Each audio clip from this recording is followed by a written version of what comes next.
Not exactly sure what's happening, but this is positioned at my wall. So, students, I'm sorry. I'm not sure how to turn this around, to be completely honest with you. This has not happened to me before. So, I'm not sure how to fix this exactly. It's not giving me the option to turn it around. Okay. Well, apparently you're just going to hear me, I guess. Okay. Well, I'm going to read it to you. You can follow along in your book. Okay. So I read and recorded chapters 1 through 10 the last week for The Wild Robot. Today I'm going to read page 25 to 82, which is chapters 11 through 29. And this is the last required reading for us for the school year. So if you don't want to read it yourself, you can listen to me read it. Okay. Chapter 11, The Robot Sleeps. Roz stood on the peak and watched the sun sink behind the ocean. She watched shadows slowly spread over the island and up the mountainside. She watched the stars come out, one by one, until the sky was filled with a million points of light. It was the first night of the robot's life. She activated her headlights, and suddenly bright shafts of light were beaming out from her eyes and illuminating the whole mountaintop. Too bright. So she dimmed them. Then she turned them off and sat in darkness and listened to the chorus of nighttime chirps. After a while, our robot's computer brain decided it was a good time to conserve energy. So she sat and anchored her hands to the rocks. Her non-essential programs switched off, and then, in her own way, the robot slept. Chapter 12, The Storm. Roz felt safe up on the mountaintop, so she spent the next few days and nights perched on the peak. But everything changed one afternoon when a low-flying cloud crept up the mountain and Roz found herself surrounded by white. When the world faded back into view, she noticed more clouds floating south past the island. Then she heard a deep rumble behind her. The robot turned her head around and saw that the sky was filled with a swirling wall of darkness. Light flickered here and there. More deep rumbles. A storm was approaching, and it wasn't just any storm. It was as fierce as the one that had sent the cargo ship to the ocean floor. The wind picked up, and the first drops of rain tapped against the robot. It was time to go. Roz unclamped her hands and began sliding down the peak. Hot sparks flew from where her body scraped against the leaning slab of stone. As soon as her feet hit soil, she was off and running. The rain fell harder. The wind blew faster. The lightning flashed brighter. The thunder cracked louder. So much rainwater was falling that rushing rivers of runoff started springing up everywhere. Roz splashed down the mountain, searching through the gloom for any kind of shelter. But she should have watched where she was going. Her heavy feet slipped and tripped, and she tumbled right into a mudslide. Our robot was helpless. The river of mud whisked her downhill, slamming her into rocks and dragging her through bushes and sweeping her straight toward a cliff. Mud was pouring off the cliff like a waterfall. Roz frantically clawed at the ground, grasping for anything she could hold on to. But the flow only carried her faster toward the edge. And just as she was about to plunge over the side, she came to a hard, sudden stop. Mud surged around her, spraying into her face and pinning her against some solid thing. She blindly felt with her hands and recognized the thick roots and trunks of a pine tree. In an instant, she was pulling herself up into the branches. The wind whipped across the mountainside, and Roz heard the familiar thunk of pine cones pelting her body. But she didn't mind them. She was just happy to be safe from the mud flow. The robot locked her arms and legs around the tree and waited for the storm to blow over. Chapter 13, The Aftermath. Daybreak and the storm had passed, but the sounds of water were everywhere. The air was filled with the dripping sounds of mountain runoff and the sloshing sounds of flooded streams. And then came a very different sound. It was the clanging sound made when a robot slips on a wet rock. There were quite a few clangs this morning. As Roz worked her way downhill, she scanned the aftermath of the storm. Giant mounds of mud and debris had formed below the cliffs.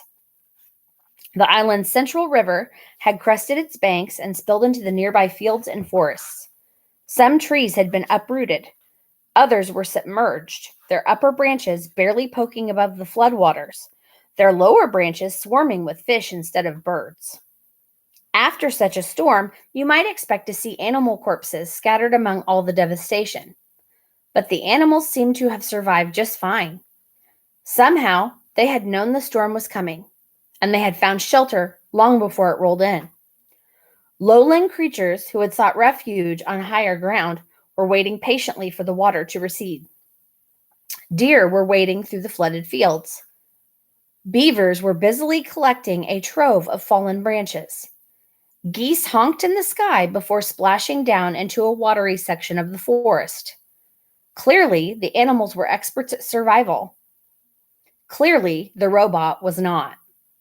Roz was crusted with mud and grit, so she gave herself another good cleaning, but that only revealed her dents and scratches. They were really starting to add up. She hardly resembled the perfect robot who had appeared on the shore just a week earlier. The wilderness was taking a toll on poor Roz, so she felt something like relief when she spotted the quiet hole in the side of the mountain. It looked like a safe place for a robot. She stomped across the hillside and up to the cave, but never stopped to wonder what might be lurking within. Chapter 14, The Bears. Roz stomped into the cave, and then she stomped right back out. "Please stay away," said the robot to the two bears who were now nipping at her heels. You see, when Roz stomped into the cave, she accidentally woke a brother and sister bear from their morning nap, which is never a good idea. And to make matters worse, bears have an instinct that drives them to attack when a creature runs away, especially if the creature running away is a mysterious, sparkling monster. So, as the startled bears watched Roz stomping out of their cave, they really had no choice at all. They simply had to take up the chase. Roz tried her best to outrun the bears. She leaped over rocks and wove through trees and stomped across the mountainside at full speed. But the bears were young and strong and fast, and the robot still had so much to learn about moving through the wilderness. She never even saw the tree root. One moment she was stomping along, and the next moment she was flying through the air and thumping down onto a rotten log. Clumps of soft wood stuck to her side as she stood and faced her attackers. Wouldn't you be afraid if two bears were charging toward you? Of course you would. Everyone would. Even the robot felt something like fear. Roz was programmed to take care of herself. She was programmed to stay alive. And as the robot watched those bears charging toward her, she knew her life was in serious danger. The bears slammed into Roz, knocking her against the trunk of a towering tree. Then one bear dove at her legs and the other clawed at her chest. If only the robot had swung her fists or kicked her feet, she could have scared them off. One good bop in the nose would have sent them running, but the robot's programming would not allow her to be violent. Clearly, Roz was not designed to fight bears. Powerful jaws chomped her arms. Sharp claws slashed her face. A massive head rammed her chest. "Please stay away," said the robot.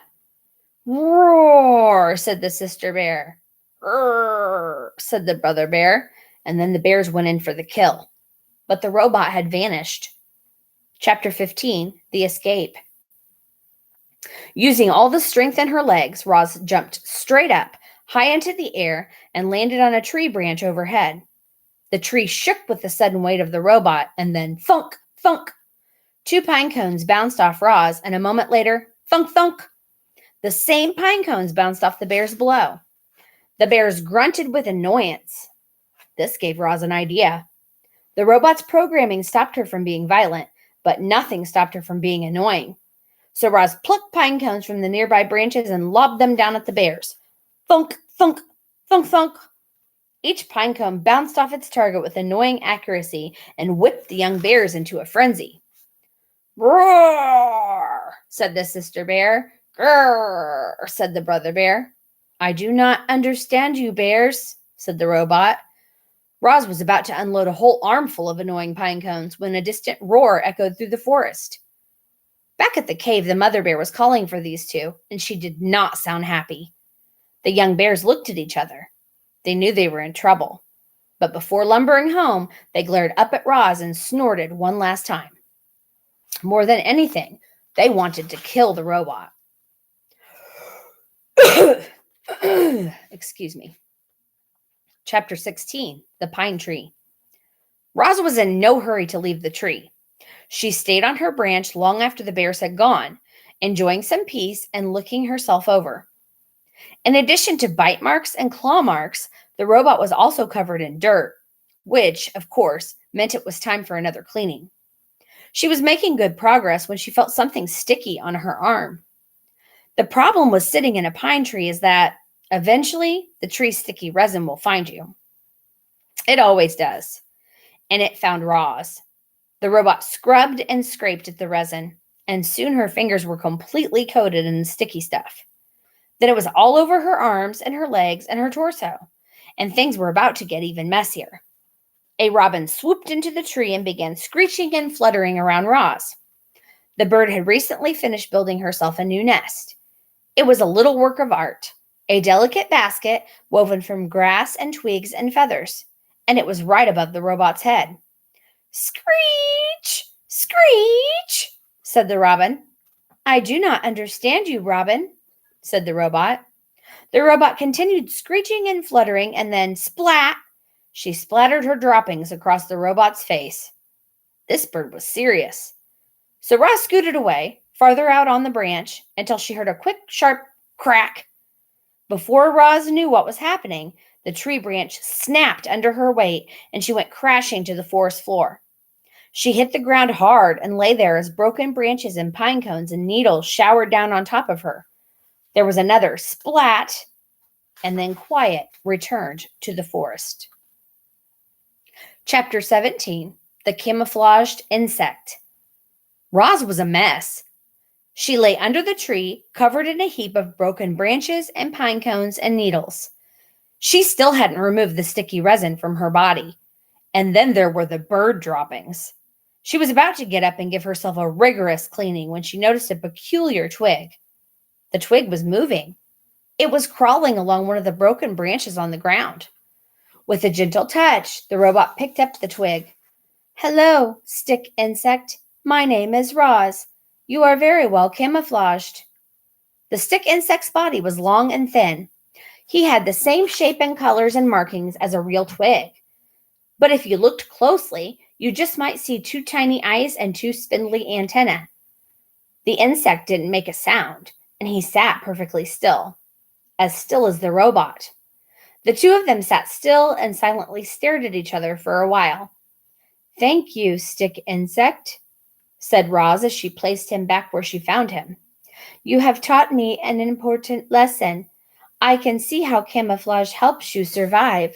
Perhaps it could help me survive also." Chapter 18, The Camouflaged Robot. As you know, reader, Roz had always liked to keep herself as clean as possible. But her desire to stay alive was stronger than her desire to stay clean, and our robot decided it was time she got dirty. Roz was going to camouflage herself.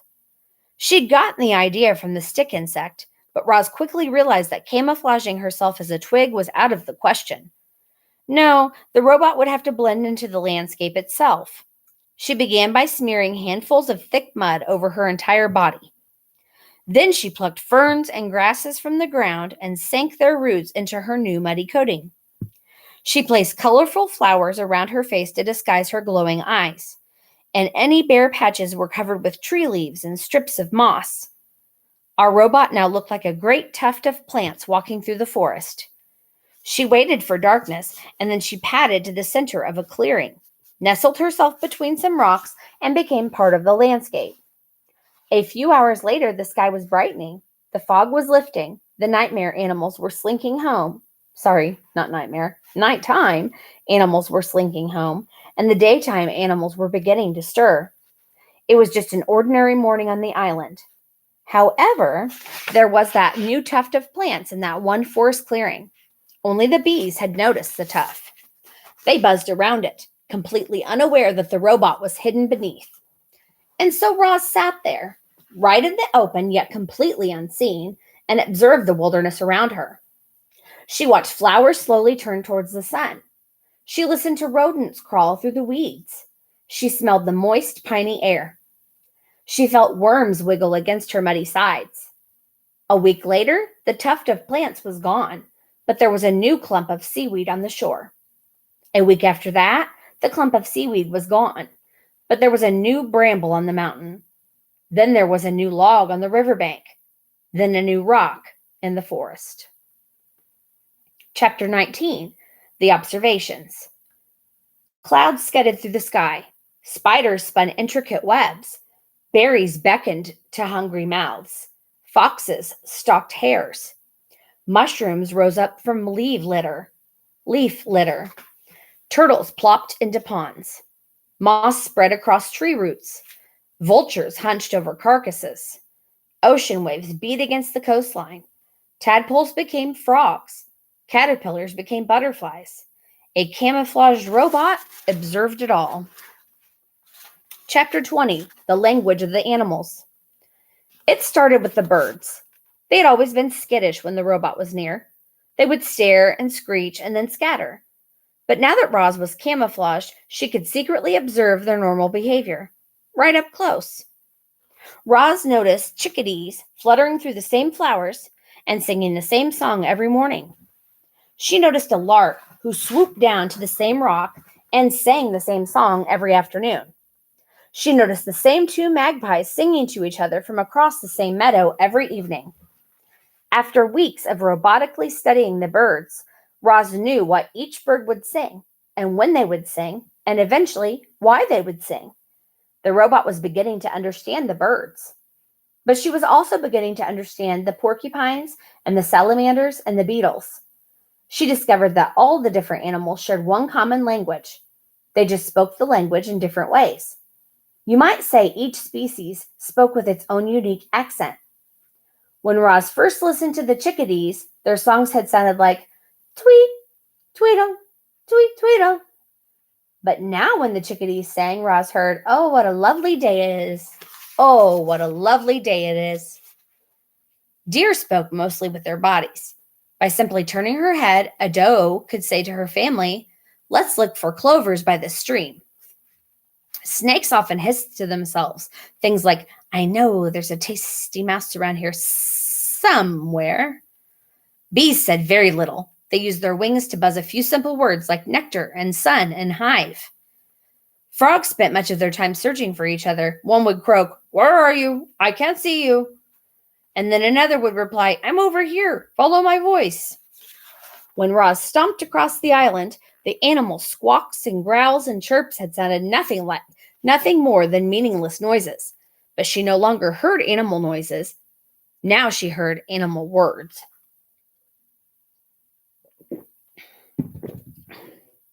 Chapter 21, The Introduction. There was an hour each morning, in the dim light of dawn, when all the island animals were safe. You see, long ago they had agreed not to hunt or harm one another during that hour. They called it the dawn truce. Most mornings, the island residents would gather in the great meadow and spend the hour chatting with friends. Of course, not everyone attended these gatherings. The bears had never made an appearance, and the vultures just circled high above. But on this particular morning, an unusually large group of animals had come out to discuss some important news. "Settle down, everyone. I have something to say." Swooper the owl hooted to the crowd from the lowest branch of a dead tree. "Last night I saw a mysterious creature right here in the great meadow. It seemed to be covered in grass, so I couldn't get a good look at it. But I think it may have been the monster." Looks of concern swept over the crowd. "What was the creature doing?" said Dart the Weasel. "It was speaking," said Swooper. "It kept repeating the same words over and over again. but each time it sounded a little different. At first, it sounded like a cricket, and then it sounded like a raccoon, and then it sounded like an owl. "What was it saying?" said Dig Down the groundhog. "I could be mistaken," said Swooper, "but I think it was saying, 'Hello, my name is Roz.'" The crowd began to chatter. "Just where was this creature?" said Fink the fox. Everyone turned as the owl slowly pointed his wing to a grassy lump in the meadow. It was a rather ordinary-looking grassy lump until it began to move. As you probably guessed, that grassy lump was Roz. She had been there the whole time, camouflaged, watching, listening, and with all the animals looking at her, she decided to introduce herself. The crowd stared in disbelief as the grassy lump started shaking and bulging upward and crumbling apart. And there was the robot. Then, using her body and voice, the robot spoke to the animals in their own language. "Hello, my name is Roz." The crowd gasped. Swooper fluttered up from his branch and screeched, "It's the monster!" "I am not a monster," said Roz. "I am a robot." A flock of sparrows suddenly took off. "Leave us alone," squeaked Dart as he crouched low in the grass. "Return to whatever horrible place you're from." "I come from here," said Roz. "I have spent my whole life on this island." "Why haven't you spoken to us sooner?" screeched the owl from higher up in the tree. "I did not know the animal language until now," said the robot. Crown Point the buck had heard enough, and he slipped into the forest with his family. "So what do you want from us?" growled Fink. "I have observed that different animals have different ways of surviving," said the robot. "I would like each of you to teach me your survival techniques." "I'm not going to help you," screeched the owl from the very top of the tree. "You seem so unnatural." "The monster is just waiting to gobble us up," shrieked Dig Down, and the groundhog disappeared into his hole. "I will not gobble anyone up," said Roz. "I have no need for food." "You don't need food?" Fink relaxed a bit. "Well, I need food, and lots of it. Why don't you make yourself useful and find me some food?" "What would you like me to do?" said Roz. "Can you hunt?" The fox smiled at a hare on the far side of the gathering. "It's almost time for breakfast." "I cannot hunt, but I could gather berries." The fox's smile disappeared. "Berries? I'm hungry for meat, not berries. Good luck to you, Roz. You're going to need it." And the fox trotted away. Roz looked up at the tree, but the owl had gone. And when the robot looked down again, she realized that everyone else had gone too. Chapter 22, The New Word. A new word was spreading across the island. The word was Roz. Everyone was talking about the robot, and they wanted nothing to do with her. "I don't think I'll ever feel comfortable knowing that Roz is on the prowl. I hope Roz camouflages herself as a rock. Forever." "Shh, there's Roz now. Let's get out of here." Roz wandered the island, covered in dirt and green growing things, and everywhere she went, she heard unfriendly words. The words could have made most creatures quite sad. But as you know, robots don't feel emotions, and in these moments, that was probably for the best. Chapter 23, The Wounded Fox.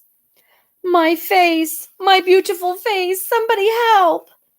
Fink the fox was lying on a log, howling in pain, with a face full of long, sharp quills, when Roz appeared.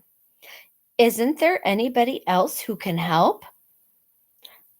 "Would you like me to leave?" said the robot. "No, please don't go. I'll take what I can get." "What happened?"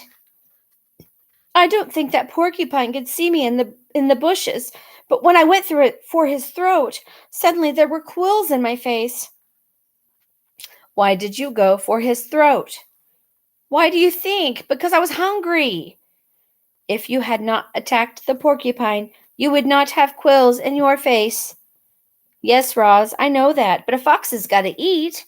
I just didn't expect him to put up such a good fight. Look, there are even quills in my paws. I can't walk. My face is numb. I could die if you don't help me." "What would you like me to do?" said the robot. "I'd like you to pull out the quills." Roz calmly knelt down beside Fink and said, "I will pull out the quills." The robot started to tug on a quill, but it snapped off in her fingers.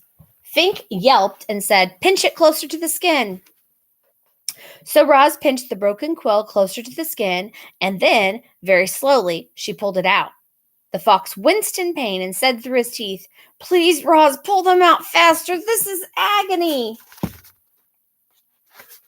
Roz quickly tugged out another quill, then another and another. The fox lay perfectly still, eyes closed tightly, wind whistling through his nose, until every single quill had been removed and placed in a neat pile beside him. Fink struggled to his feet. "Thanks, Roz. I owe you one." The fox smiled briefly, and then he limped away. Chapter 24, The Accident. As Roz wandered through springtime, she saw all the different ways that animals entered the world. She saw birds guarding their eggs like treasures until the chicks finally hatched. She saw deer give birth to fawns who were up and running in a matter of minutes. Many newborns were greeted by loving families. Some were on their own from their very first breath. And as you're about to find out, a few poor goslings would never even get a chance to hatch. Roz was climbing down one of the forest cliffs when the accident happened. The wind started blowing out of the north, and suddenly clouds were rushing over the island. With the clouds came a spring shower, a downpour actually, and there was our robot, clamping her hands onto a wet block of stone on the side of the cliff. But the block couldn't handle the extra weight. And as the heavy robot hung there, cracks suddenly shot through the stone, and it started breaking apart. Down went the robot, plummeting into the treetops below. She crashed through branch after branch before finally hooking an arm around one. Then she dangled there, gently swinging as rocks roared past her on their way to the forest floor. When the dust settled, Roz shimmied down the tree trunk. The ground was littered with broken rocks and splintered wood and pulverized shrubs. And within all that rubble was a goose nest that had been torn to shreds. 2 dead geese and 4 smashed eggs lay among the carnage. The robot stared at them with her softly glowing eyes, and something clicked deep inside her computer brain. Roz realized she had caused the deaths of an entire family of geese. Excuse me, guys. Chapter 25, The Egg. As Roz stood in the rain, staring down at those poor, lifeless geese, her sensitive ears detected a faint peeping sound coming from somewhere nearby. She followed the peeps over to a clump of wet leaves on the ground. And when she peeled back the leaves, she discovered a single perfect goose egg sunk in the mud. "Mama! Mama!" peeped a tiny muffled voice from within the egg. The robot gently cradled the fragile thing in her hand. Without a family, the unhatched gosling inside would surely die. Roz knew that some animals had to die for others to live. That was how the wilderness worked. But would she allow her accident to cause the death of yet another gosling?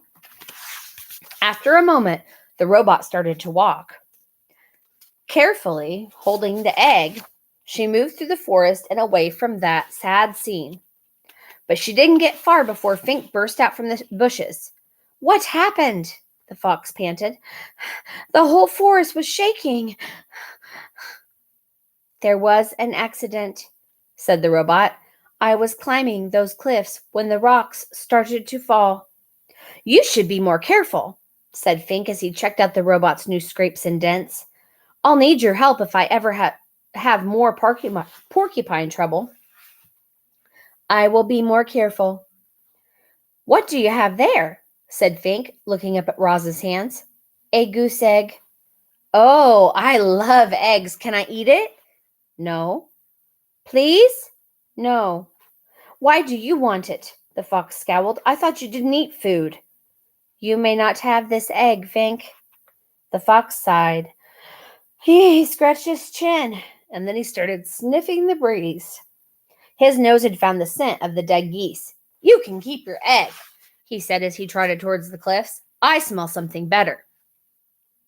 The robot walked on through the misty forest for a long time, until she was standing beneath a sprawling oak tree.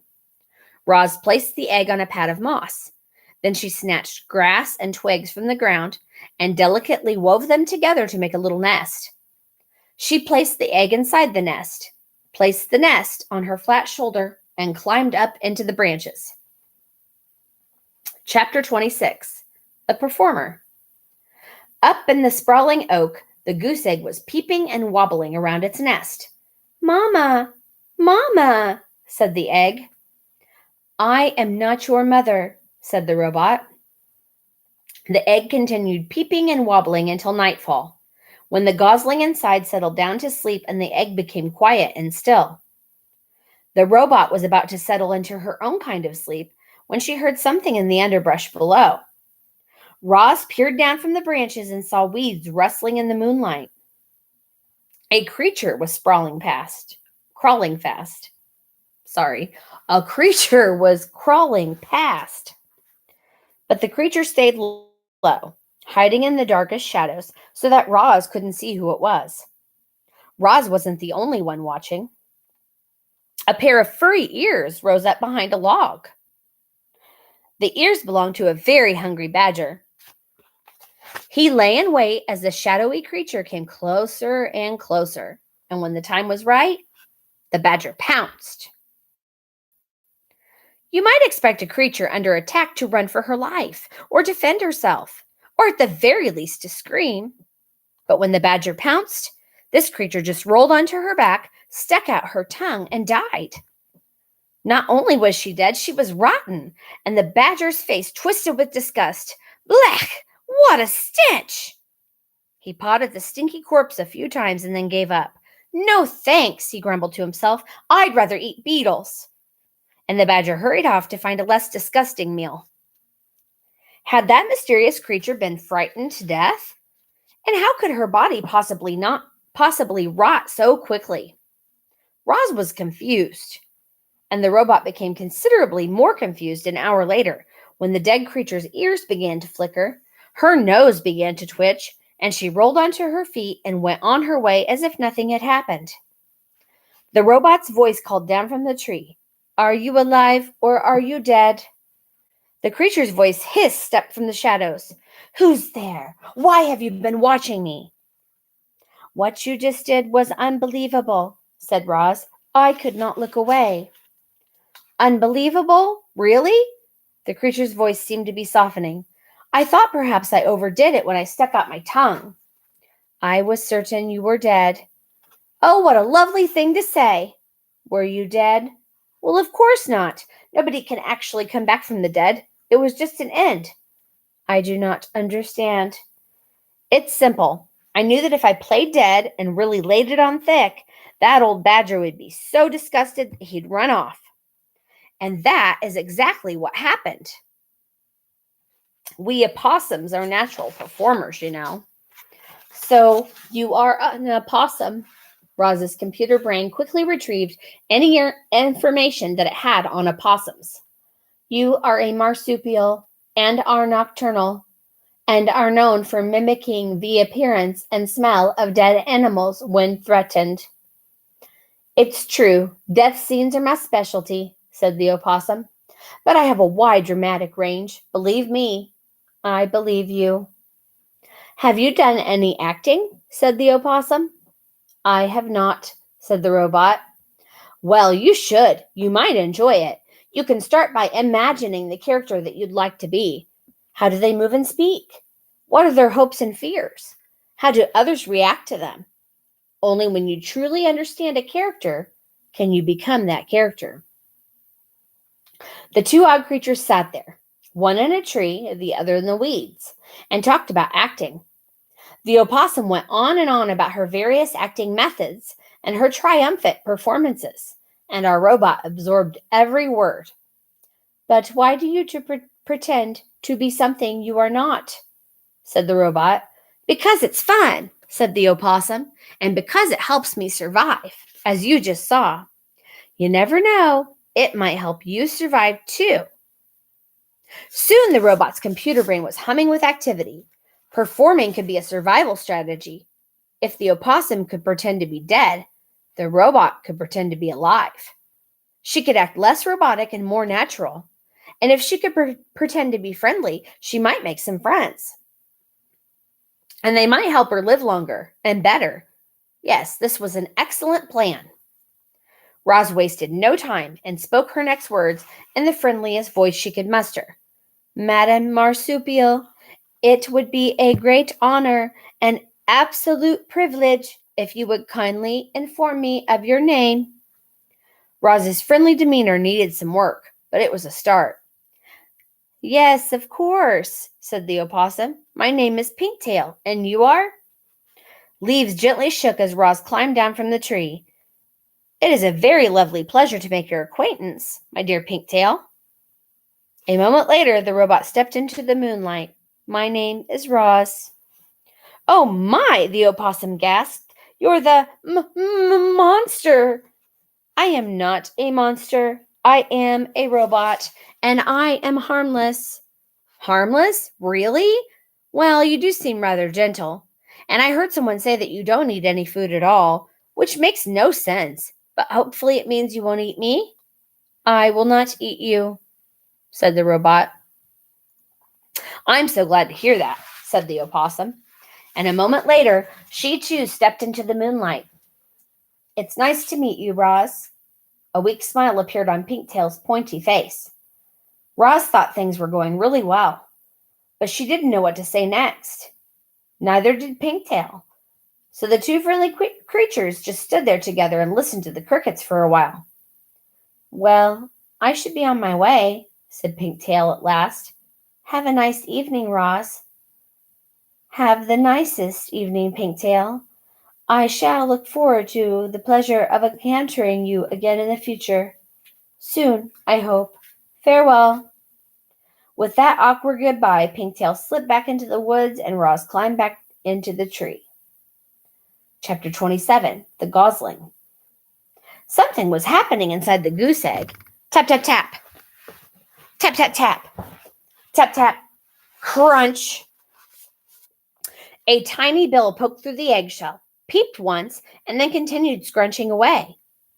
The hole grew bigger and bigger, and then, like a robot breaking from a crate, the hatchling pulled himself out into the world. He lay quietly in his nest with his eyes closed, surrounded by chips of broken shell. And when his eyes slowly winked open, the very first thing he saw was the robot looking back. Mama, Mama, peeped the gosling. I am not your mother, said the robot. Mama, Mama, I am not your mother. Food, food. The gosling was hungry. Of course he was. So, using her friendliest voice, Roz said, What would you like to eat, little darling? Food, was the only response. The hatchling was far too young to be helpful. Roz needed to find a grown goose, so she scooped up the nest with the gosling inside, placed it on her flat shoulder, and marched through the forest, searching for geese. You guys, only got 2 left. Chapter 28, The Old Goose. Ordinarily, the forest animals would have run away from the monster, but they were awfully curious why she was carrying a hatchling on her shoulder. And once Roz explained the situation, the animals actually tried to help. A frog pointed Roz up to the trees.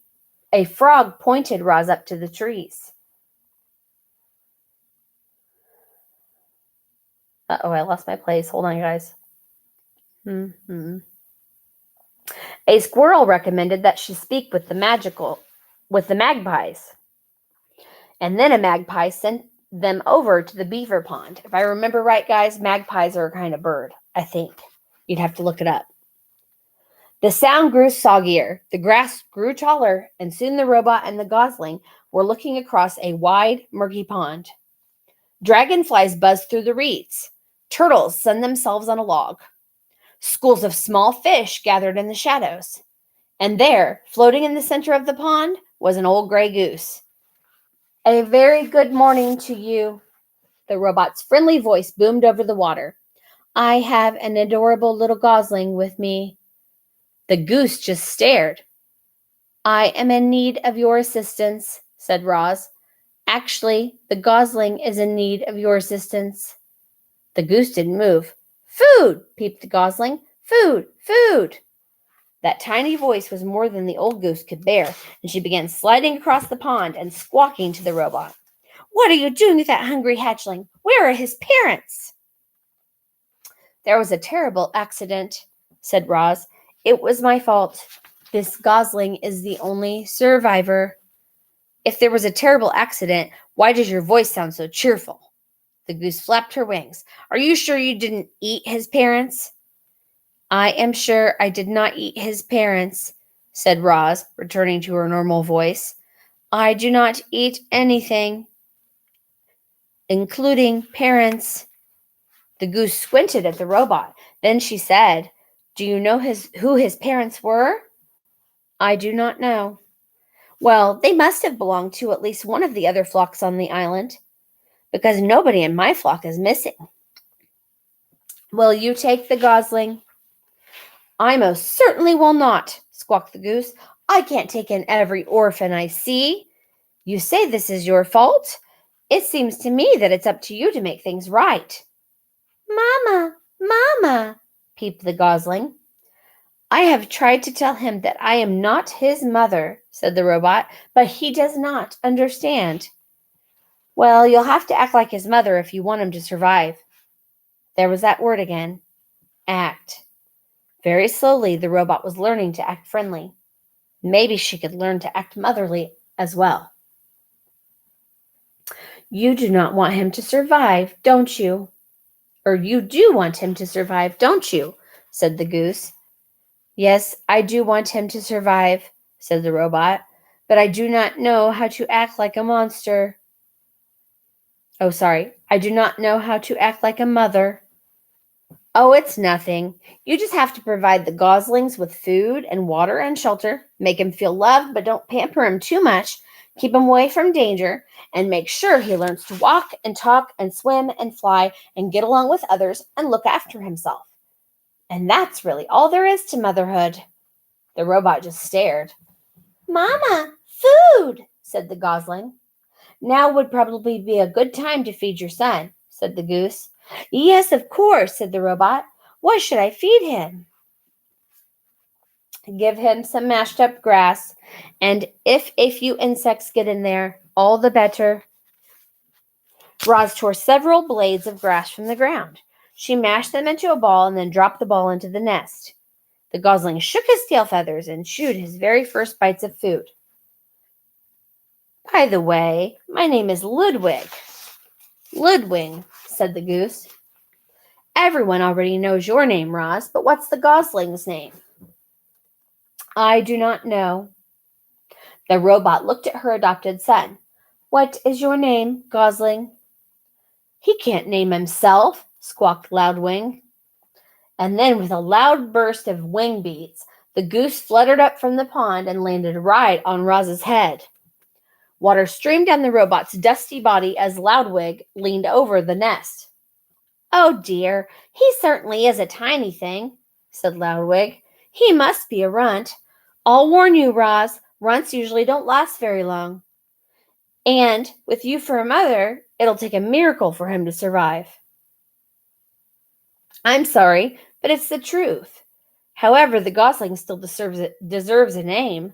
Let's see here. His bill is an unusually bright color.